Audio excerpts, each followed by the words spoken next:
Okay, well, welcome back to Apologetics. We're moving along through our class outline here, and we're now in section 2, and we'll do a little bit of review from last week, but we're finally to this section now, making the case, presenting good reasons and evidence to believe that Jesus is God. And so I'll zoom in a little bit, and we'll just walk through the outline of this second section. So I think the first thing to ask when we get to this part of the class, or if we get to evaluating whether Jesus is God or not, is to ask the question, was there even Jesus that existed in history as a human being? And we looked at, last week, good historical evidence to believe that yes, there was this person in history named Jesus of Nazareth. And I like to use this book as a resource to make that case, because it was written by an atheist New Testament scholar, Bart Ehrman. He got so tired of people on his side, atheists, non-Christians, claiming that there was no such Jesus in history, that he wrote a book summarizing all the evidence to believe that no, there was a person in history named Jesus. Now, of course, Bart Ehrman doesn't believe that Jesus was God, but this is just historical evidence that there was a man named Jesus in history, lived in Jerusalem in the first century. I think the next question to ask is, though, did this person, Jesus of Nazareth in history, did he himself claim to be God? Because you'll hear folks out there say that he was just a good teacher, never thought of himself as divine, and that was a legend that developed later. But we won't go into what we looked at again, but we saw, no, there's good historical evidence that he himself claimed to be God. And we'll look at more of that evidence as we walk through this outline. But I think the most logical next question to ask is, why should we believe somebody's claim if they claim to be God? I mean, a lot of people have claimed this throughout history. So why should we believe Jesus' claim? We don't want to believe everybody who claims to be God. So what reasons or evidence is there to believe that he really his claim was true, that he really was God? And we said the strongest reason is his miracles. And this is really the purpose of miracles, just in general. The purpose of miracles is to give us good reasons to believe that a particular message is from God. And this seems to be an intuitive thing that we all know. Even non-Christians, non-theists, atheists will say things from time to time, such as, if God would strike that tree outside the window with lightning right now, then I would believe. Because we have this intuitive understanding that, if there is a God out there, he would have control of the universe, control of nature, and could do something spectacular to get our attention and to give us evidence that he's trying to communicate with us. And that's the purpose of miracles. Similar to how a king in ancient times would have a wax seal that only he would have, and then people would know that a message really was from the king, because only the king could do that, imprint the message with his seal. Now, this doesn't mean that this gives us absolute certain knowledge that something is from God, right? And we looked at that last week. There could be things that mess up this process, right? There could be, let's say, a magician or an illusionist who tricks us into thinking that a miracle takes place. That could happen. In fact, that has happened. And so this isn't like a slam dunk or a silver bullet for us to know that something is really from God or not, because things could enter into the equation that would mess up the process of us knowing if something's really from God or not through miracles. But all else being equal, it's a fairly good test. It's a fairly good way to know if something is really from God or not.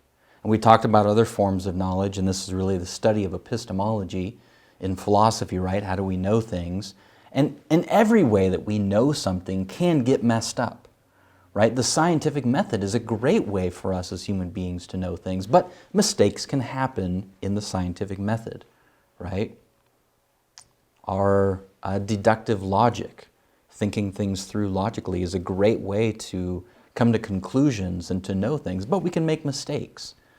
And so this, miracles being evidence that something is from God isn't airtight, it's not a silver bullet, but all else being equal, it provides good proof, good evidence that something really is from God or not. So, just to be clear, I'm not claiming it proves something is from God with absolute certainty. It's just a good epistemological principle, a good principle of knowing. And this is one of the reasons why I did my PhD in philosophy, because I wanted to chase down some of these questions about human knowledge and how do we know things. And I came to the conclusion that absolute certainty in any of our knowledge is just too high of a bar.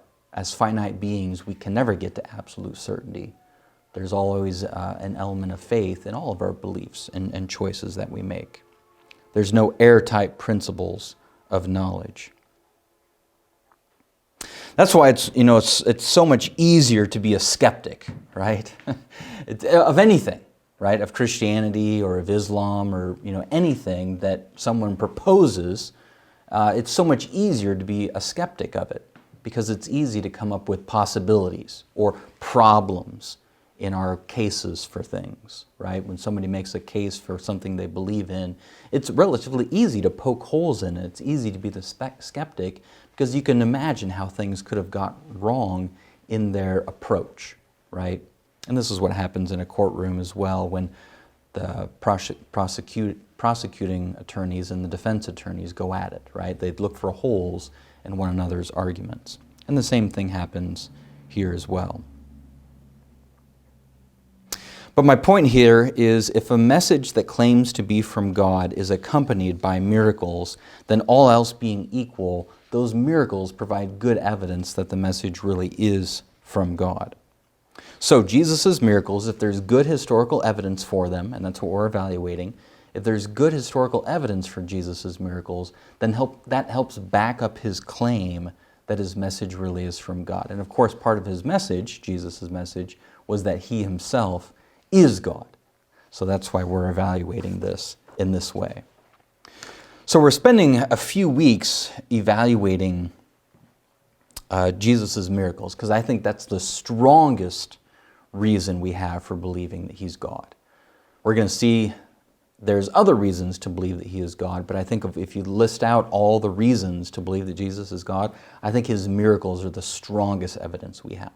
And that's why we're starting with them and spending so much time on them. Of course, there's a potential problem with this line of reasoning that we've discussed, and that is the problem that many people believe that miracles are impossible. So we had to walk through that a little bit and make a case for, at a minimum, just the possibility of miracles.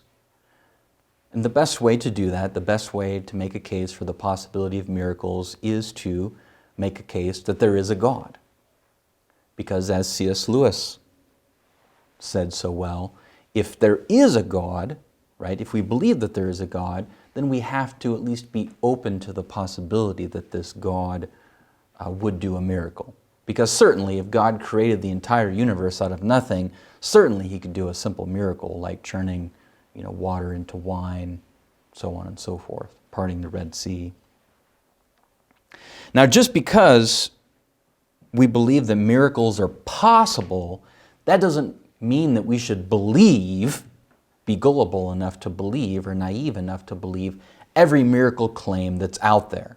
So this does not mean that we have to accept every miracle claim that we hear about.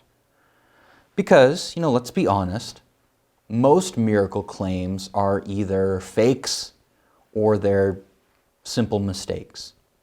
So if somebody tells me, they changed their bath water into Mountain Dew, most likely it's a fake. They're trying to trick me, right, deceive me, or they've just made a mistake. Maybe their bathtub is green, right, and so they just made an honest mistake. And that's, I think, the best explanation for most miracle claims. But if somebody would make such a claim, I couldn't dismiss it outright, and I'd have to evaluate their evidence. Okay, you claim to have changed your bath water into Mountain Dew. So did anybody else see this? Is there any good evidence for this? Can I come and evaluate this? Can you do it again? Those sort of things, are ways that we would evaluate it. And that's the exact sort of evaluation that we're doing with Jesus' miracles. We're asking, is there good historical evidence for them? Did anybody see them? Do we have their eyewitness accounts? How trustworthy are these supposed eyewitness accounts? And that's what we're evaluating. As we noted last week, we mostly know about Jesus' claim to be God and his miracles from the New Testament. Not exclusively. As we're going to see, there's other non-biblical or extra-biblical sources that talk about Jesus' claim to be God and his miracles, but mostly we know about him from history through the New Testament. And that begs the question, is the New Testament historically reliable? And so we're going to spend a couple weeks here just evaluating the New Testament as historians do, looking at it as a collection of ancient documents and asking the question, are these ancient documents historically reliable? If you remember the class outline, we haven't made the case yet that the New Testament, or that the Bible as a whole, is from God. So we're not evaluating it as God's Word yet.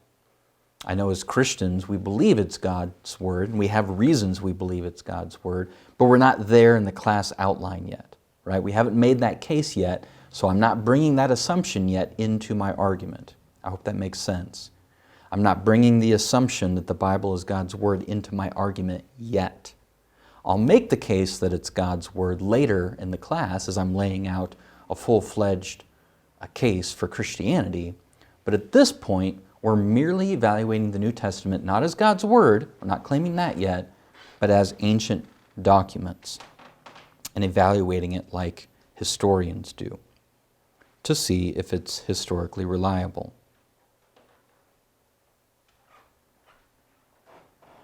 Now, the first question we have to ask when it comes to evaluating ancient documents, whether they're historically reliable or not, is this question. Do we even have an accurate copy of the original New Testament? Do we have an accurate copy of the New Testament? Now, sometimes when I present this, especially when I present it to maybe like youth groups or teenagers at churches and such, I ask them a trick question and I say, does anybody know in which museum in the world houses the original New Testament? You know, here in America, we could go to a museum and see the Declaration of Independence and our original Constitution from a few hundred years ago. So what museum holds the original New Testament if we wanted to go look at the original? And of course, it's a trick question because we don't have the original New Testament. All we have are copies of it. So the New Testament, or the Bible that we use in our churches, right, to read or for our devotions, is just a copy of the original. And we don't have the original. So the question becomes, how close is our copy to the original New Testament?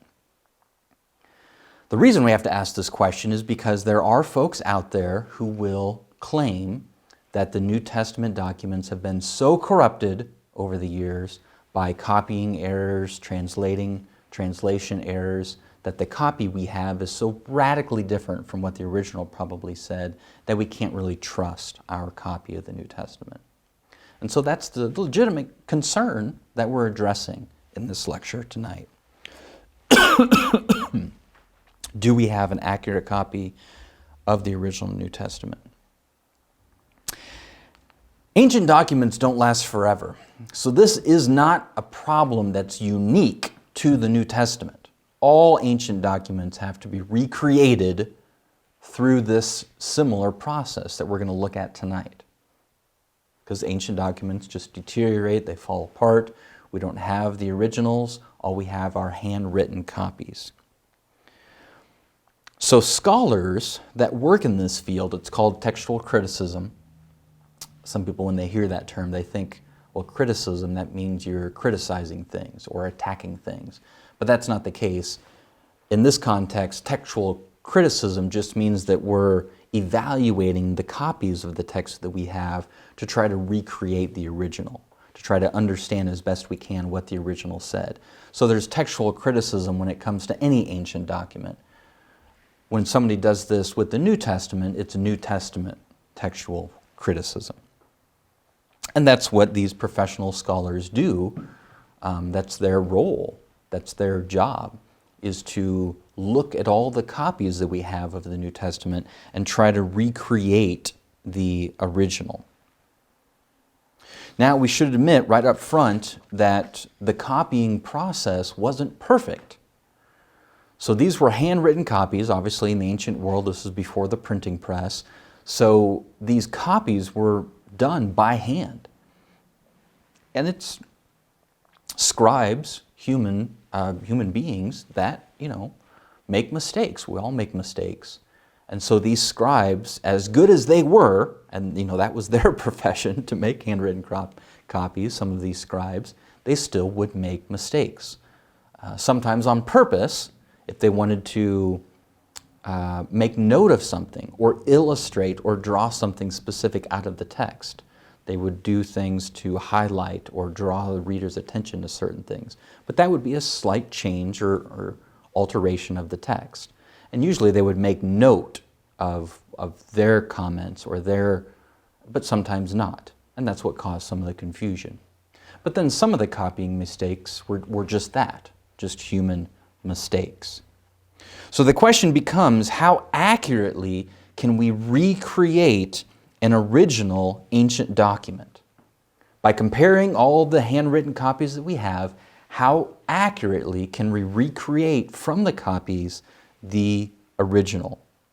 And specifically, to answer our question tonight, how accurate is our copy of the New Testament to the original? Now, New Testament scholar Bart Ehrman claims our copy is not very accurate. Okay? So I want to give you a little bit of background on this New Testament scholar because he's very well known both in the scholarly world and at the popular level because he's written in both arenas. Okay? So it's important to know Bart Ehrman in this conversation. He got his MDiv, a seminary degree, and his PhD from Princeton. He's been a professor at the University of North Carolina at Chapel Hill for many, many years. And he's a New Testament scholar focusing on this area, textual criticism. Now, in my opinion, and many other people's opinions, especially other New Testament scholars, which I'm not, my background is philosophy. This isn't my specialization, a field. But other folks who are New Testament scholars, and I would agree with them, would say that Ehrman over-exaggerates and over-emphasizes, really over-sensationalizes in some degree, the copying mistakes that these scribes have made when they made their handwritten copies of the New Testament. So he'll say things like, there's thousands and thousands and thousands of copying mistakes in our current copy of the New Testament. And technically that's true. However, that's not the whole story. If all somebody would say, and if all he says, and sometimes he does this, especially at a popular level, if all you do is say that there's thousands and thousands of copying mistakes, which is technically true, but you don't give the whole story, that develops a lot of seeds of doubt and really kind of misconstrues the actual story. Because it over-sensationalizes these copying mistakes, they're actually not as troublesome as they sound on the surface. And I'll explain why that is as we go through this tonight. So he implies by some of these sensational statements that he makes that the copy of the New Testament we have is not a very accurate recreation of the original. You can see him making a lot of these sensational claims in probably his most well-known book, Misquoting Jesus, the story behind who changed the Bible and why. But even towards the end of this book, if you read it to the end, he'll even explain that all these thousands of copying mistakes aren't really that big of a deal. And I'll show you some of the quotes from him. Now, the other person I want to compare and contrast with Bart Ehrman tonight is the person that he studied under. Okay? So we're going to be looking at two main figures tonight in this field of textual criticism. and seeing from both sides the claims that they're making and the reasons why they came to their respective conclusions. So on one side, we've got the atheist, agnostic, Bart Ehrman, who, by the way, used to be a Christian, but then moved away from Christianity, mostly over the problem of evil. So he would consider himself more of an agnostic atheist today because of the problem of evil, interestingly enough. So on one side, we've got this New Testament scholar, Bart Ehrman, who doesn't claim or who thinks that our copy of the New Testament isn't very accurate. And I want to compare and contrast him with another position, another New Testament scholar that he, Bart Ehrman, actually studied under to get his PhD. And that is none other than Bruce Metzger. So Ehrman studied under Metzger to get his PhD. Now I want to tell you a little bit about Bruce Metzger. He was a professor at Princeton for almost 50 years, if you can believe that. He's one of the most influential New Testament scholars in the 20th century, passed away in 2007, wrote over 50 books, most of them in this area of New Testament textual criticism. But there's three that are kind of called the trilogy. So three important books that he wrote that a lot of people refer to, and that he's widely respected on all sides, as you'll see here in a minute, even by Bart Ehrman, because Metzger is the one who trained Ehrman in this field of textual criticism. Probably the most important book, if you want to have one of Metzger's works on your bookshelf, the one that I would recommend is this one called The Text of the New Testament, Its Transmission, Corruption, and Restoration. And a third edition of it was put together in the early 90s. Now Metzger is a firmly committed Christian, and he gives, in this book and others, gives good evidence that our current copy of the New Testament is an accurate recreation of the original. So that's why I want to compare and contrast Bart Ehrman's position with Bruce Metzger's position here, because they, on the surface at least, would seem to disagree on this issue. Is our New Testament copy an accurate recreation of the original? So Bruce Metzger is, as I said, very well known in this field. He's kind of the, as I would say, being from the 90s, the Michael Jordan of this field, especially for the 20th century. He is the biggest name. In fact, if you would open most Bibles, most Bible translations, you're going to find his name at the beginning of it, because either he was part of the translation committee or the translation committee used a lot of his resources when they did their translating work. He's just a huge name in this field. I guess people today would say he's the LeBron James of textual criticism. But I want to show you this quote that Ehrman, right, the atheist New Testament scholar, wrote what he said about his mentor, Bruce Metzger. So take a look at this. Ehrman wrote, "Bruce Metzger is one of the great scholars of modern times, and I dedicated this book," misquoting Jesus, "I dedicated this book to him because he was both my inspiration for going into textual criticism and the person who trained me in the field. I have nothing but respect and admiration for him. Even though we may disagree on important religious questions, he, Metzger, is a firmly committed Christian and I am not. We're in complete agreement on a number of very important historical and textual questions." So, we don't want to just appeal to authority, right? We don't want to base our positions just on what scholars say, right? We can't just quote a scholar and say, well, because a scholar says it, it must be true. No, their scholarly credentials give them some credibility, right? But we have to look deeper and say, okay, I respect your credentials, but what's your reasons and evidence for your position? And show me those. And then I'll be more convinced, or not convinced, if you don't think those reasons and evidence are compelling. So we want to go deeper beyond just Metzger's claim that our copy of the New Testament is accurate to the original, and say, well, what reasons and evidence have led you, Bruce Metzger, New Testament scholar, to that conclusion? And we're going to go through just some of the basic reasons why Metzger thinks it is an accurate copy that we do have. Now, there's two things that historians look at when they're trying to figure out how accurate our copy of an ancient document is to the original. There's two important things that they look at, among others, but these are the two big ones. The first is the length of time between when the original was written and the earliest surviving copies that we have. So that's the first thing that they look at. The second thing they look at, the second thing that's important to evaluate, is the number of copies that we have, the number of handwritten copies before the printing press, because then, we could just print as many as we wanted. But how many copies do we have from before the printing press was invented? So that's the two main things that we'll look at when it comes to the New Testament. Now, I'm sure you can imagine why the first one is important, right?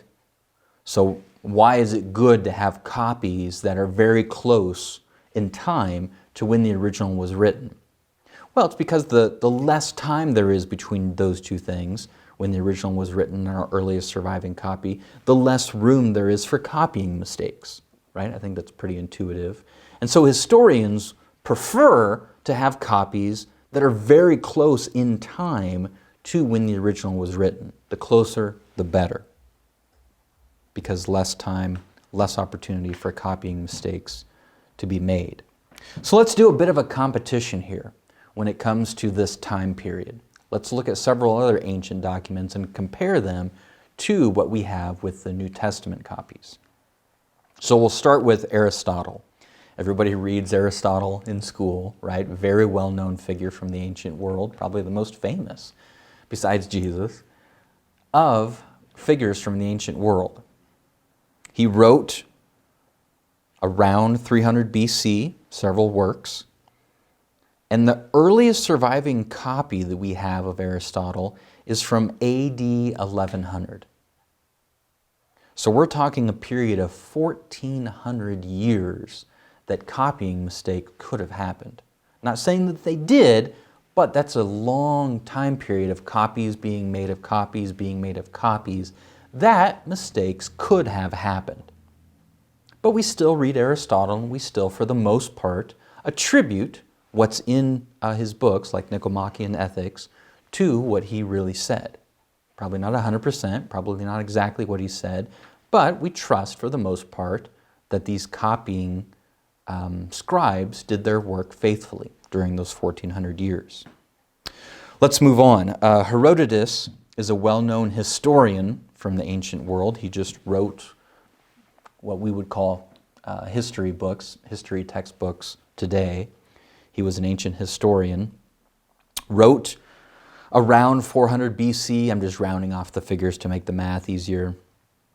The earliest surviving copy, though, we have is from AD 900, so 1,300 years. Better than Aristotle, but still a long period. Well, how about Caesar? This is Caesar's Gallic War, where he described his battles here. He wrote 50 BC, and the earliest surviving copy we have is from AD 900, so a difference of almost 1,000 years, 950 years. Again, a lot of room for mistakes to creep in, copying mistakes. All right, another famous work from the ancient world, Homer's Odyssey. One of the most popular works in the ancient world, and something that most of us have had to read some of Homer's work, some of Homer's writings in school, right? So let's just look at one of his works, the Odyssey. Wrote around 800 BC, and amazingly enough, we have a copy from 300 BC. So there are times where documents can survive that long. Probably not in very good shape, but it is possible. So it might even be a possibility where we find the original New Testament someday. Unlikely. Most ancient documents, it's very rare for one to last this long, but sometimes they do. So here you've got a situation where he wrote 800 BC, Earliest surviving copy we have is 300 BC, a difference of 500 years. Well, now let's evaluate the New Testament. And we're just going to round off the numbers again to make them easy. Most people would agree that the New Testament was written in the second half of the first century. So just for rounding off the numbers here, I'm saying that the original New Testament was written 27 books, 9 different authors during this 50-year approximately period, 50 to 100 AD. So how early do we have copies? What are our earliest copies of the New Testament? And I want to give you just 3 examples of how early some of these copies that we have of the New Testament are. So let's first take a look at the Chester Beatty manuscript. And these are given strange names. Sometimes they're named based on the person who found them, or the person who owns them, or the person who funded their evaluation or archaeological discovery. So the name ends up being sometimes kind of strange. But this one is referred to as the Chester Beatty manuscript. It contains most of the New Testament and all 4 of the Gospels. It's dated to AD 250, approximately. So we've got here almost a complete New Testament, almost all of the 27 books of the New Testament, and it's a difference of 150 to 200 years, which is fairly impressive, right, compared to those other ancient documents we looked at, Aristotle, Herodotus, Caesar's Gallic Wars, Homer's Odyssey.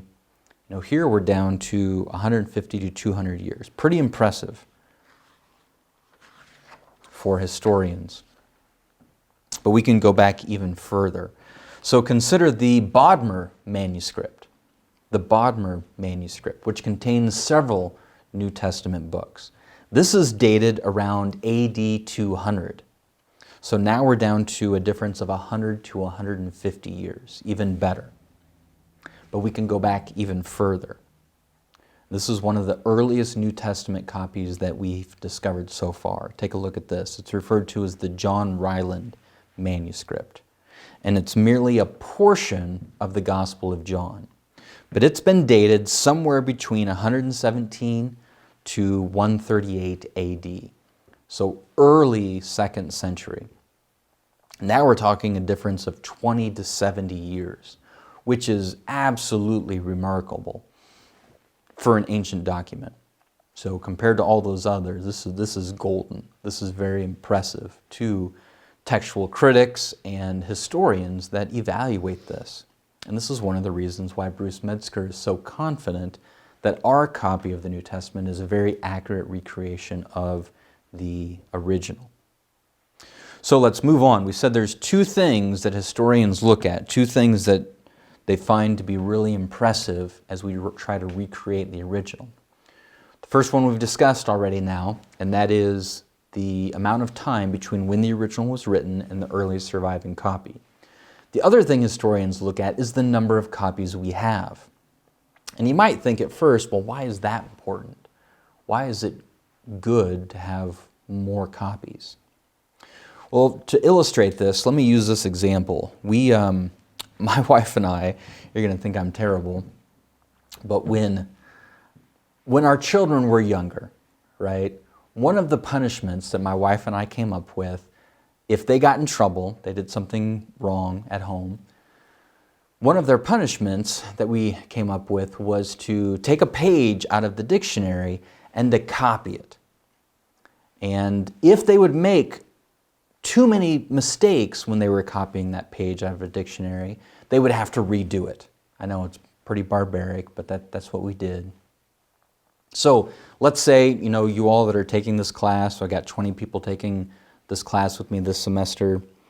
Let's say all 20 of you did something terrible in class. I don't know what you did, but it was really bad. And you had to write a page out of a dictionary. Okay, that's going to be your punishment.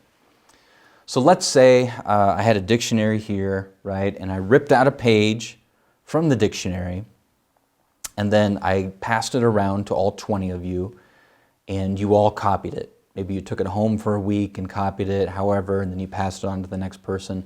All 20 of you made a copy of the original page from the dictionary, and then I took the original page back. Let's say when I got the original back, I ripped it up, I burned it, threw it in the river, it's gone. So now all we have are your copies. Now, if there was only 2 of you in the class, let's say, we'd only have 2 copies to compare. And most likely you're going to have made a mistake, right? I mean, even when my kids did it, as careful as they were trying to be, because they knew they'd have to do it again if they made too many mistakes, they would, make at least one mistake, if not more. So most likely you're going to make mistakes. But here's the thing. You're going to make mistakes in different places. So if we have 20 people making a copy, then we're going to have different mistakes, but the mistakes are going to be in different places. So let's say the first student makes a mistake in the first sentence, but all the 19 other people get the first sentence right.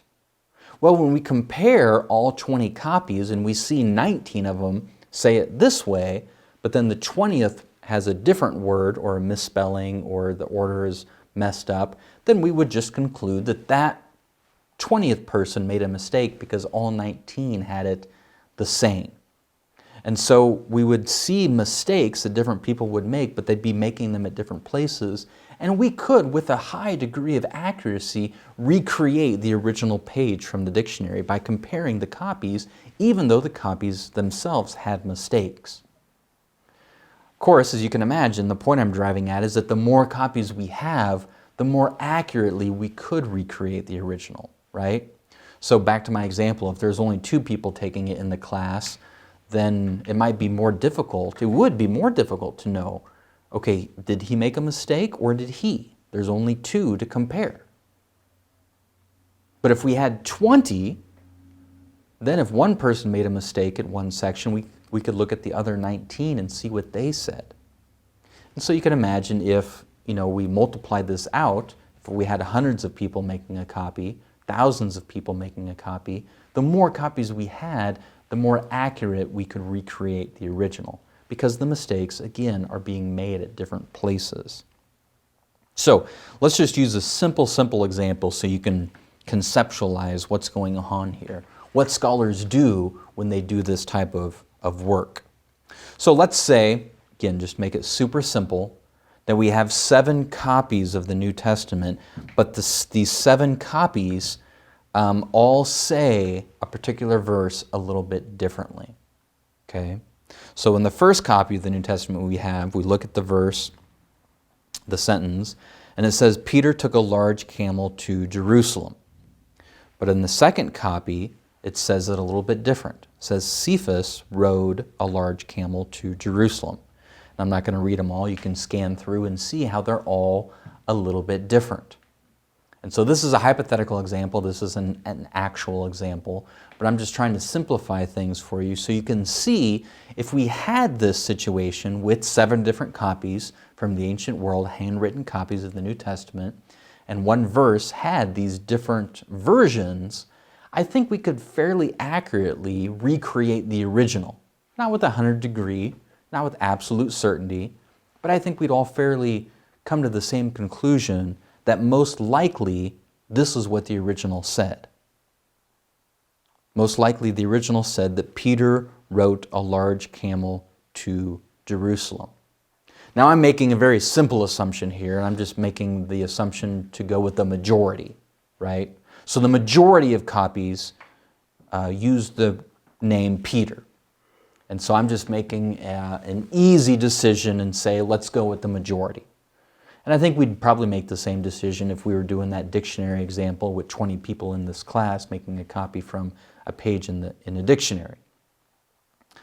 But it's obviously a little bit more complicated than that, right?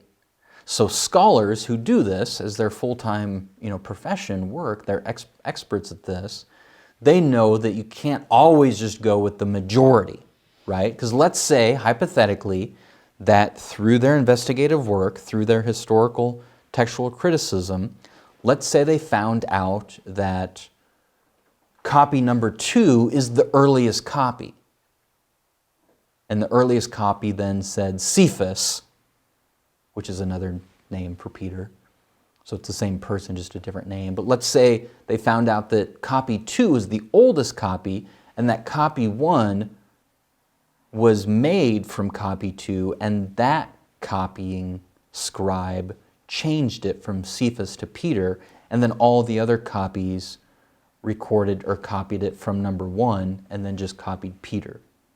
And maybe that scribe had a reason to change it from Cephas to Peter. Maybe he thought, well, the readers know the name Peter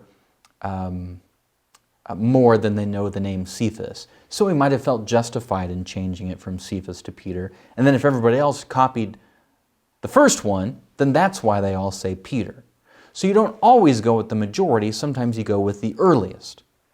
So this is the type of work that is done by textual critics. Just to give you a simple example. All right, let's do another competition then. Now that I think we understand the importance of having as many copies as possible, the more the better, let's talk through how many copies we have of some of these ancient documents. Go back to the works of Aristotle. It might surprise you to know we only have 5 copies to compare with one another. So it can be more difficult. The less copies you have, the more difficult it is to recreate the original. Herodotus, that historian from the ancient world, we have 8 copies of his work. Caesar's Gallic War, we only have 10 copies. And there are textual critics who are, experts in that document, comparing the differences, trying to recreate the original best they can. Let's look at another work by Homer, this time the Iliad. And Homer's Odyssey, Homer's Iliad.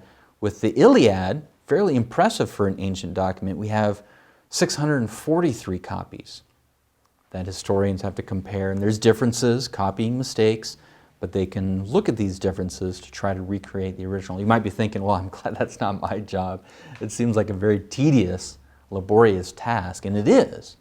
But I'm so thankful for these folks who work at this, because it's so important to try to get back to what these original authors said themselves. All right, well, let's compare then all of these to the New Testament. So handwritten copies of the New Testament, we have, amazingly, 6,000 copies, handwritten copies of the Greek New Testament. The New Testament was originally written in Koine Greek. 9,000 Latin copies, and 8,000 handwritten copies in other languages. So do the math, we've got 23,000, and there's always new copies being discovered. So 23,000 plus copies. How would you like that for your job, to compare all these different copies? But again, I'm so thankful for these scholars who do this work to try to recreate the original. But having these many copies makes the job bigger, obviously, but it means they can do their job better because they have that many more copies to compare and see where the copying scribes made their mistakes. And there are mistakes in them. There's differences. And then they have to work to try to recreate what the original actually said. So some other important facts to keep in mind. So if you lay out the entire New Testament, 27 books, 9 different authors, altogether there's 8,000 verses, approximately. A verse would be about a sentence long. So 8,000 sentences in the New Testament. 43% of those verses can be found in manuscript copies from the 2nd century. So that's pretty impressive.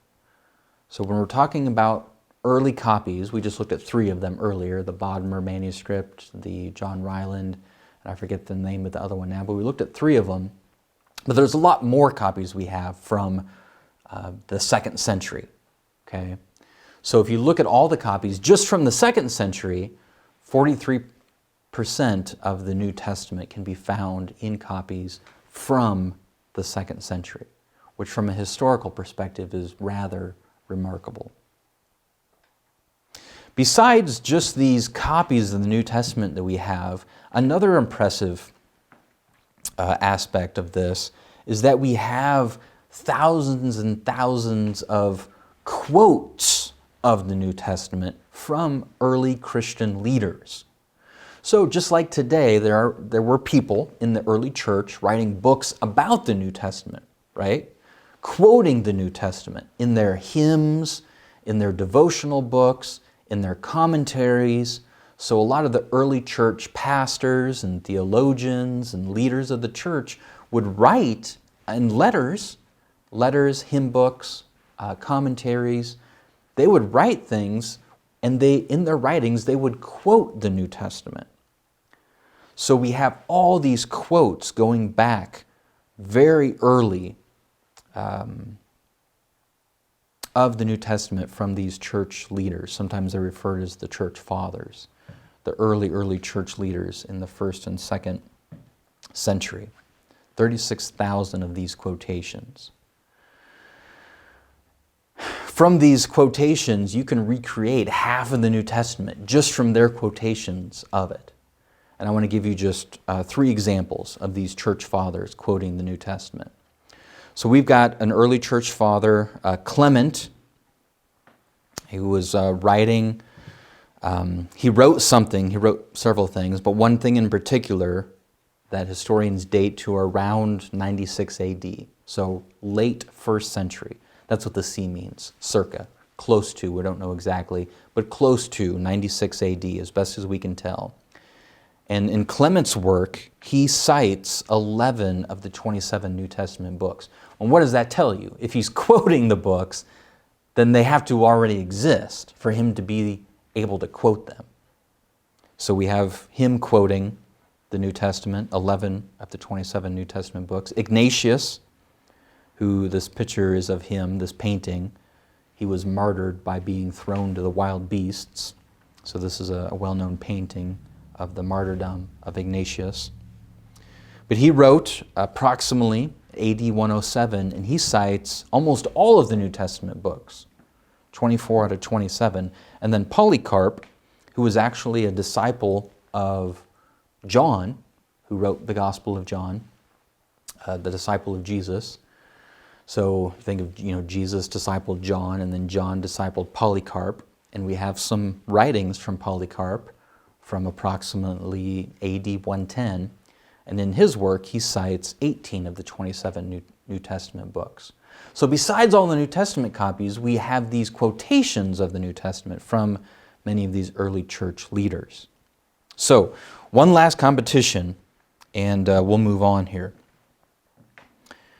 So comparing all of these copies, some of which are very, very early, compared to other ancient documents remarkably early. So comparing all of these copies then to try to recreate the original, to what degree of accuracy can we recreate the original? Let me say that again. To what degree of accuracy can we recreate the original from all of these copies? Now everybody agrees we can't recreate the original with 100% accuracy, right? We're never going to get to 100% certainty. As a philosopher, I would say we never can know anything with 100% absolute certainty. But everybody admits, all scholars on both sides, right, admit that we're never going to get to 100% accuracy in our recreation of the original New Testament. But how close can we get? And this is where I'm going to summarize for you Bruce Metzger's position. Remember, we're comparing and contrasting Bart Ehrman, atheist, agnostic. Sometimes you hear him say that our copy of the New Testament isn't very accurate to the original New Testament. He over-sensationalizes the problems, the copying mistakes and such, with Bruce Metzger's position, who Ehrman trained under, got his PhD under. So according to Bruce Metzger then, how accurately can we recreate the original New Testament?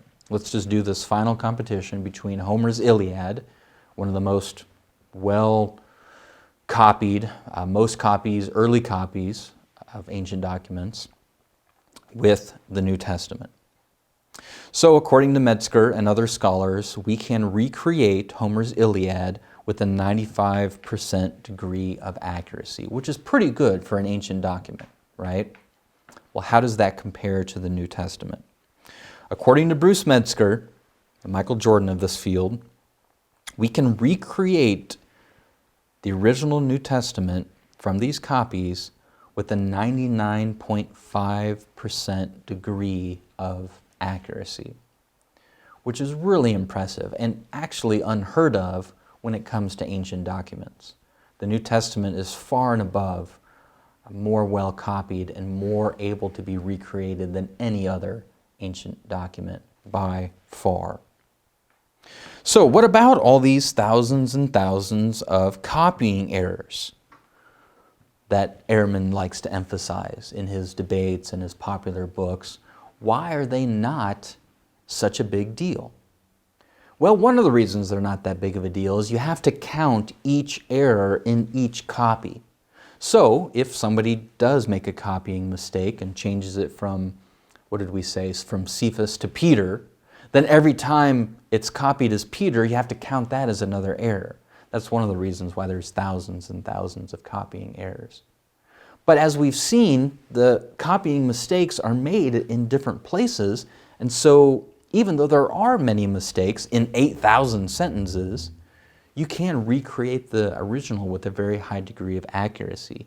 And if you read Bart Ehrman in other places, he'll admit that these copying mistakes don't really matter much. I'm going to show you a quote from him in just a minute, but consider some more reasons why these copying mistakes aren't that big of a deal. 80% of these copying mistakes are just spelling differences, right? And you know, language is fluid, how we spell things changes over time. So the fact that there's most of these copying mistakes are spelling differences really isn't that big of a deal. Most of the rest of the 20% then of these copying mistakes have to do with different words being used that mean the same thing.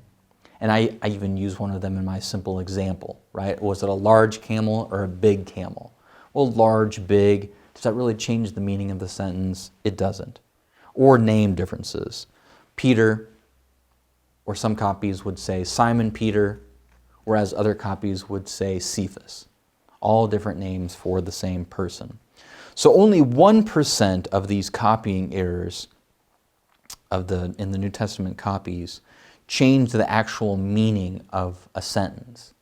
But even among these 1%, none of them would change any significant doctrine that Christians believe. So it's not as though you're going to find some copies that say Jesus rose from the dead and other copies say no, he didn't rise from the dead. It's nothing extreme like that.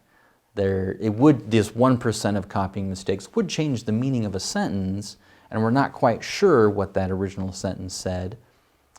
We try to figure it out best we can, but even if we're wrong, it's not going to change any major Christian beliefs that they have based on the New Testament. And these variants, sometimes these copying mistakes are called variances. You know, they vary from one another. They're not a secret. Anybody who studies the New Testament in the original Greek, if you get a Greek New Testament, so when I went to seminary and took 2 semesters of Greek, I had to buy a Greek New Testament, and at the bottom of every page on the Greek New Testament, the major variants are listed out. So you can see, and I could show you, if you were here in person, I could run upstairs and grab my Greek New Testament, but it just like a study Bible, has notes at the bottom of the Bible, maybe commentary, help you understand or interpret verses. A Greek New Testament, when you get a copy of it to study the original Greek, it lists at the bottom where these variants are and what scholars think the original said but could be wrong, and then give you a couple different options of what the original possibly said. But again, they don't change any significant beliefs based on the New Testament. That's why it's so important for Christians to be aware of these things, because if all they hear is that there's thousands and thousands of copying mistakes, it causes them to get very flustered and it provides seeds of doubt until they hear the whole story. You have to understand the whole process. And they're not that big of a deal, all these copying mistakes, if you know the whole story. Even Bart Ehrman admits that these copying mistakes aren't that big of a deal.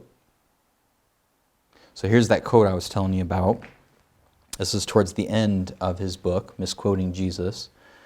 Ehrman wrote, "If he, Metzger, the guy he trained under, if Metzger and I were put in a room and asked to hammer out a consensus statement on what we think the original text of the New Testament probably looked like, there would be very few points of disagreement, maybe 1 or 2 dozen places out of many thousands."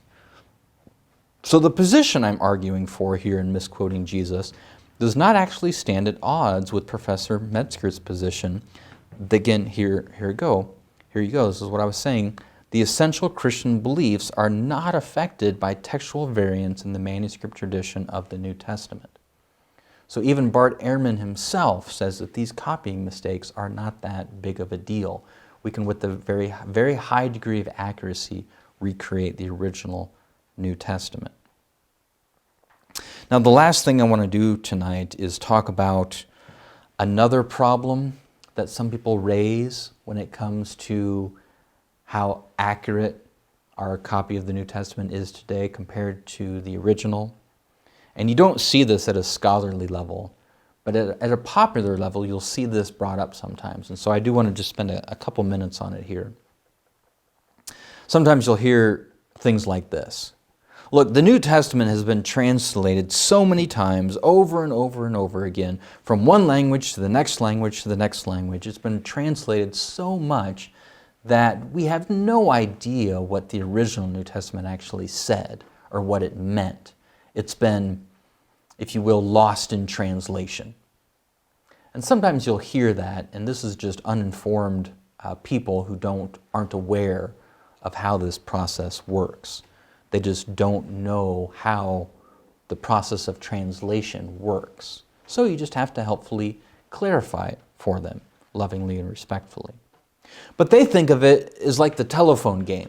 You remember the telephone game where you have a bunch of kids sit in a circle and then one person starts off, let's say the girl in this picture, and she says a sentence, whispers it in the ear of the next student, and then he whispers it in the ear of the next one, and by the time you get to the end of the circle, the sentence is all messed up, right? Because that's kind of what people sometimes have the idea in their head about the New Testament translation, that it was translated from copy A, and then they translated it into another language, copy B, and they translated it into another language. So from Greek to Latin, from Latin to German, from German to English, and then within every language, language changes. So there were multiple translations from one German to the next German translation to the next German translation, and then English. So again, dozens and dozens of translations. And if you translate it that many times, one from the next, it's going to get lost in translation. This is what's put out there sometimes by people who just don't know any better. So let's talk through the translation process to help folks understand it better so they won't make this mistake. First of all, we can ask the question, why do we even develop new translations, right? It seems like there's new English translations coming out. And you say, well, why? Why do we have a new English translation of the New Testament coming out? Well, part of the answer is that our English language is changing. Language is very, very fluid, right? We use terms differently. If somebody's, a poet or a popular author uses a term that's been around for a long time, but he uses it in a new way, and then he influences people and they catch up on that, and then they start using it that way. So like the word cool, right? If you go back 100, 200 years, cool was just used to mean something that was cold, right? But then it became used to mean more like it's in style, right? It's popular, it's cool. So our language is very fluid. Every language is fluid. And so our English language is changing. That's why we have to almost continually put out new English translations of the New Testament. So compare, just as an extreme example, let's look at an English translation from 1611, the famous King James Version of the Bible, right? So King James Version from 1611, this is an old English translation of the New Testament. But we can't really use this today because our English language has changed so much over the last 400 years. So these are some verses from the King James Version, AD 1611. And modern English speakers wouldn't even know what these verses meant because we just don't use these terms anymore in our English. I trow not, we do you to wit. That means in that version of English back then it meant we want you to know, we do you to wit. We want you to know something. Even worse, some English words have completely flip-flopped in meaning. So for example, take the word let, L-E-T. This is a verse from the King James Version, 1611. He who now letteth will let. Now back then in English, the word let mean to prevent something or stop something. But the word let in our English has completely flip-flopped to mean the exact opposite. Now when I say I'm going to let my son take the car, I'm not preventing him from it, I'm allowing him to do it. So words, even in our English language, have changed their meaning.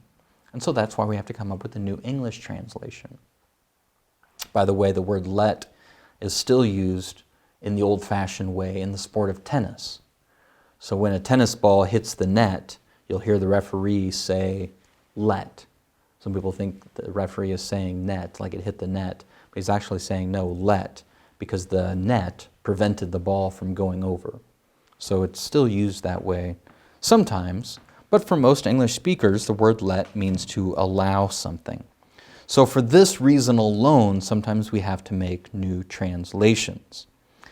But here's how translations work, okay? So for modern English, when a new translation has to be made for modern English, scholars don't make that new translation from an older English version. They use the original Greek New Testament to make their new translation. The original Greek New Testament isn't changing, right? The Greek's not changing, it's our English that is changing. So new translations have to be created because our English is changing. But whenever a new translation is made, it's made from the original Greek that the New Testament was originally written in. So that this multiple translation problem is non-existent in actuality.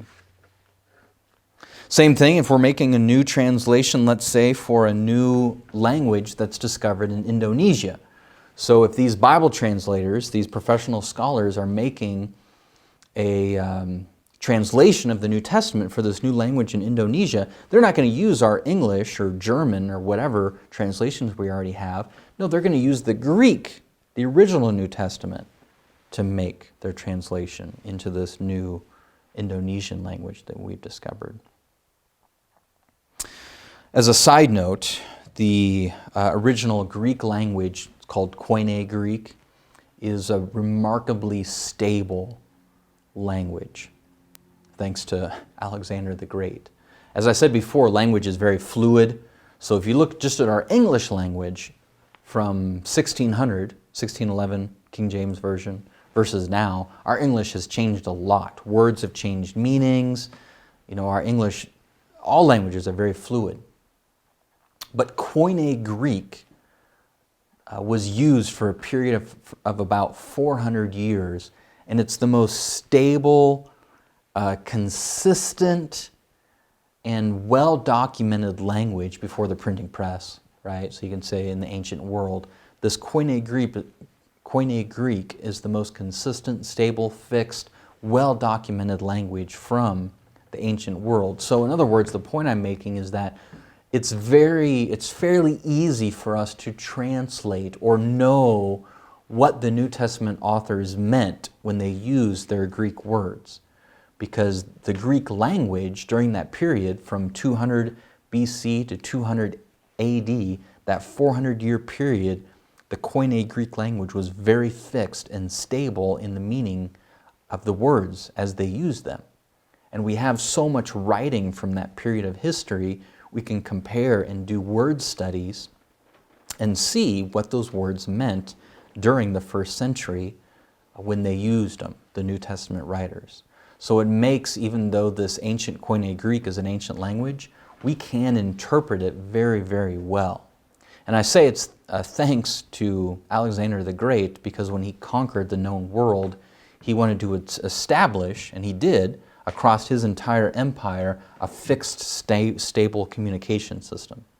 And so Koine Greek was established over the entire Western world, so to speak, for that 400-year period. It's a very stable language, more than any other ancient language before the printing press. So we should be thankful that the New Testament was written in that ancient language, because we can more easily translate and interpret it than any other ancient language if it was written in. Okay, so back to our outline. Let's just wrap this up real quick so we know where we're going next. We're asking the question, is the New Testament historically reliable? We first had to look at and see if we even have an accurate copy of the New Testament. I think there's good reasons to think that we do. But the next thing we need to look at, and this is next week, we need to ask the question then, do we have reasons to believe that the New Testament authors told the truth? So we have an accurate copy of the original New Testament, but we might have an accurate copy of a bunch of lies. So why think that they actually told the truth? And we're going to walk through 6 good reasons to think that the New Testament authors were telling the truth when they wrote the things that they did. And then the last thing we'll do in this section is I'll give many other reasons to believe that Jesus is God. So I'll lay out a cumulative case, several reasons, beyond just the miracles, which I think are the strongest reason, but we'll lay out several other reasons to also believe that Jesus is God. Lastly, I want to introduce you to some good resources in this area. This would be helpful, especially if you're thinking about writing your paper in this class when it comes to this area of New Text, historical reliability of the New Testament. And I'm going to give you several different resources at different levels. So there's great popular level authors, especially for those who that's all they need. They just need kind of a surface level understanding written by popular authors who can really understand the material and then write it in a simple way for us who are non-experts to digest and understand it. So there's a place for popular level authors. But I also want to give you some more hardcore academic resources that are more technical, of course, but are more academically credentialed, such that you could quote them, let's say if you're writing a paper on this issue for a university class. I mean, if you're writing for a university class, you couldn't really quote a popular level author, right? But you could quote some of these other more academic authors that write in this area that I'm going to tell you about soon. So, the first one, Josh McDowell, more at the popular level and well known in evangelical circles. He's been around for decades. But he was an agnostic in college and wrote a paper to try to disprove Christianity, examining the historical evidence. But through that process, he learned that there's strong historical evidence for Jesus and his miracles and became a Christian. So his most famous classic book is called Evidence That Demands a Verdict. Now his son, Sean, in this picture, Sean McDowell, is also very involved in apologetics and is a professor of apologetics at Biola. So he would be a good resource at a popular level as well. Another writer at the popular level that I think is very useful, Lee Strobel. Now, Lee Strobel, there was a movie out about him recently. So it was like a movie based on his life. An actor played him and so on, but it was really well done. It's called The Case for Christ, the name of the movie, and that's his most well-known book too, The Case for Christ. But he got his master's degree in law studies at Yale. Then he was a journalist for the Chicago Tribune for 14 years. During that time, he was an atheist. And this is well dramatized in this movie. But his wife becomes a Christian, and he's furious. So he starts evaluating Christianity using his legal journalism skills, looking at evidence and such, to try to disprove it, to get his wife away from these crazy beliefs, in Christianity. But through that process, just like Josh McDowell, comes to see all the strong evidence for Christianity in the New Testament and concludes that the authors in the New Testament are historically reliable, and himself became a Christian. The next one has become really popular, J. Warner Wallace, and he is a homicide detective. A lot of his cases have been featured on the show Dateline on NBC. He became a Christian in his mid-30s in 1996 when he evaluated the historical evidence. And when he evaluated it in his mid-30s, he was looking at it and applying all of his skills from being a homicide detective, which is the same sort of skill set when you think about it. You're looking at evidence, you're trying to see, what's trustworthy, what isn't. And he has a well-known book called Cold Case Christianity that is very helpful at a popular level because he makes it fun, it brings in his stories and thinking process as a homicide detective. So this is great to give folks, as a gift for Christmas, birthday, so on and so forth. All right, Michael Licona, we're moving up a little bit now to more academic resources. Michael Licona got his PhD in New Testament studies. He's a professor at Houston Baptist University. Probably his most well-known book is The Resurrection of Jesus, a new historiographical approach, where he gives historical evidence for Jesus' resurrection. Another book of his, more recent one, Why Are There Differences in the Gospels? That's something we'll talk about next week, published by Oxford University Press. Moving up in the more academic, well-credentialed authors, Simon Greenleaf, a Harvard law professor, can't get much better credentials than that, in terms of evaluating evidence, right? So maybe not a New Testament academic credentials, but in terms of just evaluating evidence, Harvard law professor. He wrote the textbook, Treatise on the Law of Evidence, which was used as the standard textbook on courtroom evidence for decades. And he, like some of these others, set out to prove that the resurrection of Jesus was a myth. But he used his own standards of evidence that we use in a court of law and concluded that the New Testament authors were historically reliable eyewitnesses. Daniel Wallace, he's a New Testament professor at Dallas Theological Seminary, very well respected in the academic world.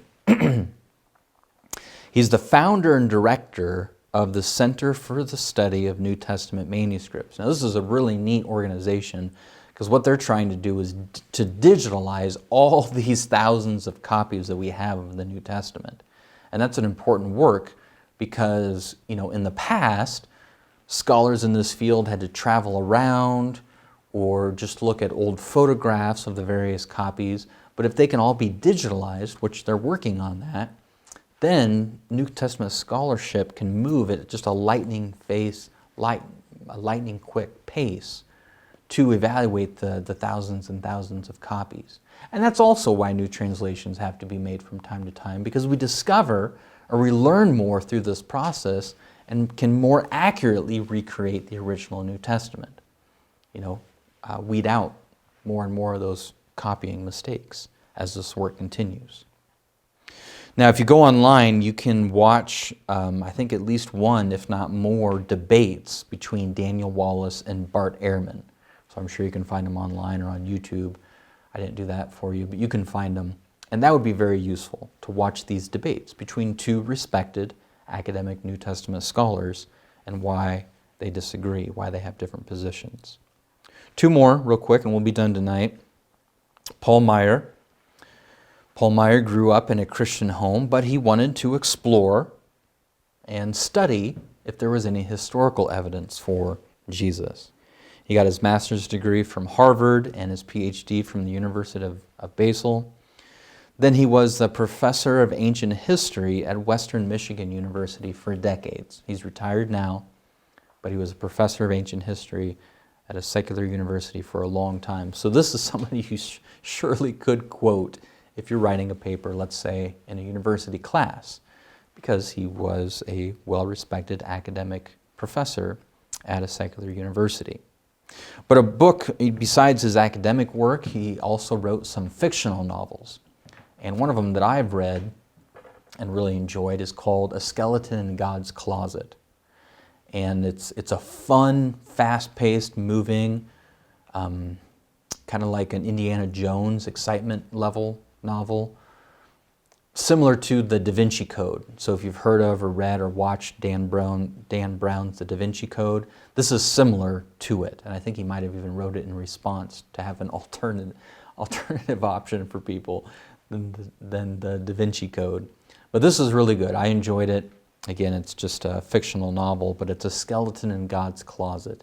And it's an archaeologist who supposedly discovers the bones of Jesus and all the havoc that creates around the world and within Christianity, and what that would mean.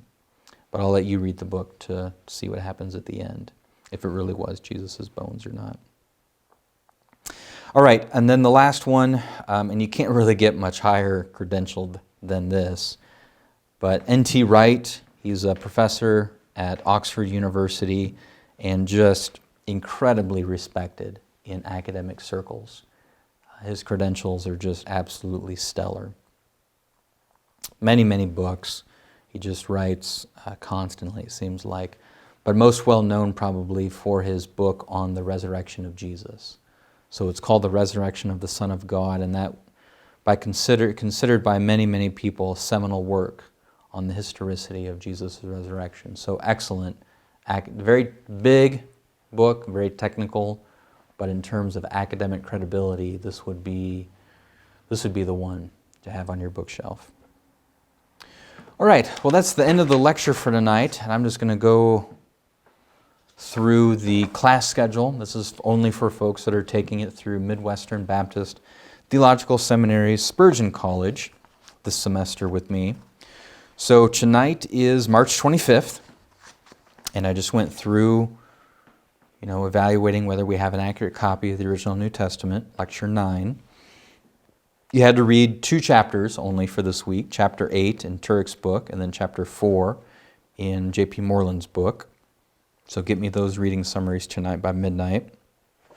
I do have all of your midterm exams, so thank you for sending those to me, but I haven't graded them all yet. As I grade them, I will email them back to you. So I'm hoping to get to that very soon. I know you're anxious to get those back. So next week, next Thursday night, is April 1st, believe it or not. And I'll give Lecture 10 on why we think the New Testament authors told the truth. You have a few chapters to read. In Turek's book, I want you to read Chapter 9, 10, and then the 3rd appendix. This is all on your class schedule. And then read Chapter 5 in Love Your God with All Your Mind, J.P. Moreland's book. And then those reading summaries will be due to me by midnight on that date, April 1st. So I'll let you, on your own, look ahead on the class schedule, but be thinking about your research paper, and then of course we'll have the final exam as well. So in the meantime, as always, if you have any questions, let me know about the class or the content. I'm here to help.